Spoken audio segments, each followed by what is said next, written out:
Quand on répond à un marché public, on a accès à différents types de documents et donc nous allons expliquer dans cette séquence le rôle et l'intérêt de chacun de ces documents. Le premier contact qu'on a avec un marché public, c'est l'avis de marché. Donc l'avis de marché, vous avez un exemple ici qui est tiré du bulletin officiel des annonces de marché public. L'avis de marché, c'est un résumé du marché où on va retrouver l'objet du marché, ici nettoyage des locaux des services de France Agrimaire à Montpellier. On va retrouver le nom de l'acheteur, donc c'est ici France Agrimaire. On va retrouver le type de procédure, ici on voit que c'est une procédure adaptée, ce qui nous donne une indication sur le montant du marché. La date limite de réception des offres, en sachant que quand vous postulez à un marché public, il y a une date limite et au-delà de laquelle vous ne pouvez plus postuler. Le délai de validité de vos offres.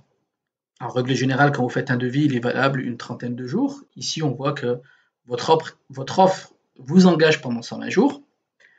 Le lien vers le profil acheteur, qui est la plateforme sur laquelle vous allez pouvoir récupérer les documents de la consultation. Et puis, tout un tas d'autres informations. On retrouve, selon les avis de marché, plus ou moins de détails sur le contenu de la prestation, le contexte, les lots, etc. Donc, le lien vers le profil acheteur va vous permettre d'aller télécharger le DCE, dossier de consultation des entreprises, dans lequel le premier document que je vous invite à lire, c'est le règlement de consultation. Donc, c'est le document qui s'appellera RC quelque chose ou RDC quelque chose. Pourquoi c'est le premier document à lire? Parce que c'est celui qui va vous permettre de connaître la liste des documents à fournir, les critères de notation des offres, si une visite des lieux est prévue, s'il faut signer électroniquement les documents ou pas, si la participation au marché est soumise à condition, si une phase de négociation est prévue. Donc, des informations qu'on souhaite avoir tout de suite. Vous les retrouvez dans le règlement de consultation. C'est pour ça que, en général, c'est le document que je lis dès le départ, notamment pour savoir si la participation est soumise à condition et donc s'il est pertinent ou pas pour vous de vous mettre au travail tout de suite. En plus du RC, en plus du règlement de consultation, on va retrouver dans le dossier de consultation des documents comme le cahier des clauses techniques particulières, CCTP, qui est une sorte de cahier des charges dans lequel l'acheteur explique ses attentes et ses besoins de manière précise. On va avoir le CCAP pour cahier des clauses administratives particulières qui explique les modalités de collaboration entre le futur titulaire et l'acheteur, notamment comment vont varier les prix, quelles mentions doivent figurer sur les factures, quelles sont les pénalités de retard, toutes les choses qui sont plutôt à titre administratif.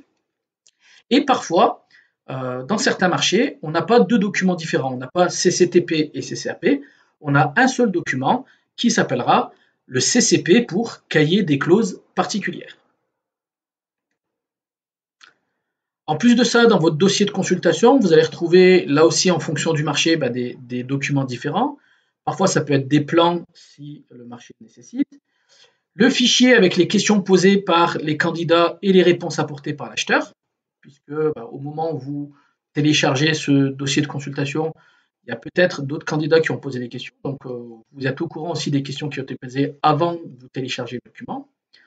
Ça peut être un certificat de visite qu'il faut faire tamponner lorsque vous visiterez les lieux, des attestations à compléter, un acte d'engagement qui fera office de contrat entre l'acheteur et vous si vous gagnez le marché, et puis tous les documents liés au prix. C'est intéressant aussi pour comprendre la demande de l'acheteur, d'aller voir dès le départ comment sont structurés ces documents liés au prix.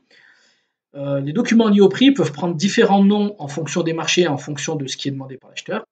Ça peut être bordereau des prix unitaires, BPU. Ça peut être un devis quantitatif estimatif, DQE, notamment quand on est dans le cadre d'un accord cadre.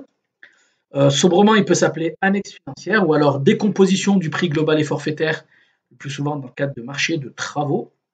Et ça aussi, on l'expliquera un peu plus loin. Donc, voilà tous les documents qu'on retrouve dans le dossier de consultation, à la fois règlement de consultation, CCTP, CCAP pour la partie besoin de l'acheteur et collaboration, et puis tous les documents annexes que je vous ai listés ici qui nous permettent aussi de mieux comprendre quelle est la demande de l'acheteur.